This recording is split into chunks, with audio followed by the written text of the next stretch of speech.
नमस्कार, मैं हूं आलोक शुक्ला और आप देख रहे हैं वर्ल्ड न्यूज सर्विस। शुरू करते हैं खबरों का सिलसिला आज की हेडलाइन से। चीन की सह पर नेपाल का भारत के खिलाफ नया कदम, विवादित नक्शे को लेकर लिया बड़ा फैसला। हिंद प्रशांत में नहीं चलेगी ड्रैगन की दादागिरी, क्वाड के चक्रव्यूह में फंसेगा चीन। एलएसी पर तनाव कम करने की कोशिशें जारी, 5वीं बार चीन के साथ बैठक करेगा भारत। कांग्रेस का मोदी सरकार पर हमला, कहा नई शिक्षा नीति सिर्फ लोकप्रिय शब्दों और लफाजी का भंडार। भाजपा ने ममता सरकार पर कसा तंज, कहा तुष्टीकरण की राजनीति कर रही है सरकार। अमित शाह के कोरोना पॉजिटिव होने के बाद आइसोलेशन में गए बाबुल सुप्रियो, कल शाम हुई थी मुलाकात। तमिलनाडु के राज्यपाल बनवारी लाल पुरोहित कोरोना पॉजिटिव, होम आइसोलेशन में रहेंगे। अयोध्या राम मंदिर में जिस रास्ते से गुजरेंगे पीएम मोदी, वहां नहीं दिखाई देंगे भाजपा के पोस्टर। संजय राउत की पीएम मोदी को चेतावनी, समस्याओं का नहीं हुआ समाधान तो छिन जाएगी आपकी कुर्सी। राहुल गांधी ने की महबूबा मुफ्ती की रिहाई की मांग, कहा नेताओं को बंदी बनाना लोकतंत्र को नुकसान। अस्पताल से घर लौटी कांग्रेस अध्यक्ष सोनिया गांधी, सेहत में हुआ सुधार। शेखावत ने वसुंधरा पर कसा तंज, कहा कभी कभी चुप्पी शब्दों से भी ज्यादा गूंजती है। कर्नाटक के सीएम बीएस येदियुरप्पा भी हुए कोरोना पॉजिटिव, ट्वीट कर दी जानकारी। सतीश पुनिया बोले अशोक गहलोत को अपने ही विधायकों पर भरोसा नहीं। जुलाई में 11 लाख से अधिक लोग हुए कोरोना संक्रमित, सरकार का कम्युनिटी ट्रांसमिशन से इंकार। राष्ट्रपति रामनाथ कोविंद ने दी रक्षाबंधन की बधाई, कहा महिलाओं के सम्मान का ले संकल्प। सीएम त्रिवेंद्र ने की घोषणा, पंतनगर में बनेगा उत्तराखंड का पहला अंतरराष्ट्रीय हवाई अड्डा। सीएम योगी ने कहा अमित शाह के आत्मबल से शीघ्र पराजित होगा कोरोना वायरस। यूपी के बीजेपी अध्यक्ष स्वतंत्र देव सिंह हुए कोरोना पॉजिटिव, ट्वीट कर दी जानकारी। Now the world is under one roof. Just one button away. World Retail Market, an e-commerce platform for all your needs at your doorstep with unmatched services across India. Get ready to join hands for a prosperous future. World Retail Market. अब समाचार विस्तार से। राजस्थान में वसुंधरा राजे का मुख्यमंत्री बनने का रास्ता हो रहा है साफ। बनारस से सीनियर सिटीजन फोरम के चेयरमैन मिस्टर एच पांडे ने WNS संवाददाता से बातचीत में कहा कि सोनिया गांधी राजनीति में अनभिज्ञ हैं और उनके साथ साथ गहलोत भी राजनीति में अनभिज्ञ हैं। राजस्थान में गहलोत का जो करियर रहा है उसमें कई दाग लग चुके हैं।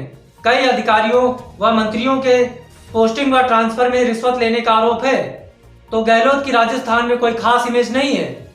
मिस्टर पांडे ने कहा कि वसुंधरा राजे राजस्थान में एक रणनीति बनाकर चल रही हैं। वसुंधरा राजे का प्लान है कि राजस्थान में राष्ट्रपति शासन लागू हो जाए, जिससे विधानसभा भंग हो जाएगी और वो किसी भी कीमत पर सचिन पायलट को मुख्यमंत्री नहीं बनने देंगी। और सचिन पायलट के जो एमएलए ग्रुप हैं, वही एमएलए ग्रुप वसुंधरा राजे के मुख्यमंत्री पद का समर्थन करेगा, जिससे राजस्थान में बीजेपी की सरकार बने और उन्हीं के अंडर में ये डिप्टी सीएम होंगे। वसुंधरा राजे भली भांति जानती हैं कि वर्तमान में कांग्रेस की स्थिति बहुत खराब है और अगर ऐसे में राष्ट्रपति शासन लागू हो जाए तो विधानसभा भंग हो जाएगी और नया चुनाव कराने का रास्ता खुल जाएगा और बीजेपी इसका फायदा उठाकर चुनाव जीत सकती है और राजस्थान में वसुंधरा राजे का मुख्यमंत्री बनने का रास्ता साफ हो जाएगा।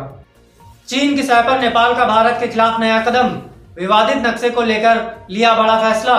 WNS दिल्ली से मिली रिपोर्ट के मुताबिक भारत और नेपाल के बीच आपसी रिश्तों में खटास का फायदा लगातार चीन उठा रहा है। एक बार फिर से चीन ने नेपाल को भारत से दूर करने की कोशिश की है।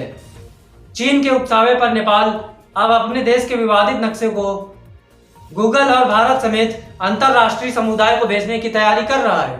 इस नक्शे में नेपाल ने भारतीय क्षेत्र लिपुलेख, काला पानी और लिम्पियाधुरा को अपना हिस्सा बताया है। मिलावट मिलावट, आज के जमाने में चारों तरफ मिलावट, यहाँ तक कि खाने की हर एक चीज में मिलावट। सही स्वाद तो हम भूल ही चुके हैं। बात सिर्फ स्वाद की नहीं, स्वास्थ्य और शुद्धता की है। तब तो ऑप्शन सिर्फ एक ही है, प्योर एग्रो, क्योंकि गुणवत्ता ही उत्पादन की पहचान है। 100% सर्टिफाइड ऑर्गेनिक खाद्य पदार्थ एवं मसाले। संजय राउत की पीएम मोदी को चेतावनी, समस्याओं का नहीं हुआ समाधान तो छिन जाएगी आपकी कुर्सी। WNS वाराणसी इंफॉर्मेशन सेंटर से ब्यूरो चीफ DS मिश्रा से मिली रिपोर्ट के मुताबिक शिवसेना सांसद संजय राउत ने रविवार को कहा कि अगर नौकरियां जाने से समस्याएं नहीं सुलझी तो लोग प्रधानमंत्री नरेंद्र मोदी का इस्तीफा मांग सकते हैं। संजय राउत ने शिवसेना के मुखपत्र सामना में अपने साप्ताहिक स्तंभ रोक टोक में दावा किया है कि कोरोना वायरस वैश्विक महामारी के कारण 10 करोड़ लोग ने अपनी आजीविका गंवा दी है और इस संकट में 40 करोड़ से अधिक परिवार प्रभावित हुए हैं। राज्यसभा सदस्य ने कहा कि मध्यम वर्गीय वेतनभोगी लोगों की नौकरियां चली गई, जबकि व्यापार और उद्योगों को करीब 4 लाख करोड़ रुपए का नुकसान हुआ है। कर्नाटक के सीएम बीएस येदियुरप्पा भी हुए कोरोना पॉजिटिव, ट्वीट कर दी जानकारी। WNS बैंगलोर से मिली रिपोर्ट के मुताबिक गृह मंत्री अमित शाह के बाद कर्नाटक के मुख्यमंत्री बीएस येदियुरप्पा भी कोरोना वायरस से संक्रमित हो गए हैं। येदियुरप्पा ने खुद ट्वीट कर इसकी जानकारी दी। येदियुरप्पा ने ट्वीट किया, मेरा कोरोना टेस्ट पॉजिटिव आया है, अभी तक तो मैं ठीक हूँ। डॉक्टरों की सिफारिश पर एहतियात के तौर पर मुझे अस्पताल में भर्ती कराया जा रहा है। मैं उन लोगों से अनुरोध करता हूँ जो हाल ही में मेरे संपर्क में आए हैं, वे चौकस रहें और क्वारंटाइन में चले जाएं। Now the world is under one roof. Just one button away. World Retail Market, an e-commerce platform for all your needs. Joint hand worldretailmarket.com. World Retail Market. Rahul Gandhi ने की महबूबा मुफ्ती की रिहाई की मांग, कहा नेताओं को बंदी बनाना लोकतंत्र को नुकसान। WNS दिल्ली से मिली रिपोर्ट के अनुसार कांग्रेस के पूर्व अध्यक्ष राहुल गांधी ने केंद्र सरकार पर निशाना साधते हुए पीपुल्स डेमोक्रेटिक पार्टी नेता महबूबा मुफ्ती की रिहाई की मांग की है। राहुल गांधी ने ट्वीट किया कि भारतीय लोकतंत्र को तब ज्यादा नुकसान हुआ जब भारत सरकार ने गैर कानूनी ढंग से राजनेताओं को हिरासत में लिया। महबूबा मुफ्ती को रिहा किया जाए और इसके लिए यही समय है। महबूबा की रिहाई की मांग इससे पहले कांग्रेस नेता पी चिदम्बरम सहित कई अन्य नेता कर चुके हैं। कांग्रेस ने जम्मू कश्मीर में विभिन्न दलों के नेताओं को हिरासत में लेने को लेकर पहले भी सवाल किए थे। सीएम त्रिवेंद्र ने की घोषणा, पंतनगर में बनेगा उत्तराखंड का पहला अंतर्राष्ट्रीय हवाई अड्डा। WNS देहरादून से मिली रिपोर्ट के अनुसार उधम सिंह नगर जिले के पंतनगर में लगभग 1100 एकड़ भूमि पर अंतर्राष्ट्रीय हवाई अड्डा बनाया जाएगा।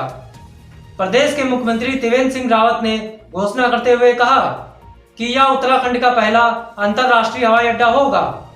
दरअसल नए ग्रीनफील्ड हवाई अड्डे के निर्माण हेतु पंतनगर कृषि विश्वविद्यालय की 1072 एकड़ भूमि का चयन किया गया है, जिसे भारतीय विमानपत्तन प्राधिकरण द्वारा निरीक्षण के बाद प्री फिजिबिलिटी सर्वे की रिपोर्ट में तकनीकी रूप से उपयुक्त पाया गया है।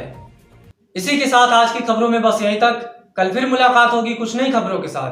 तब तक के लिए नमस्कार।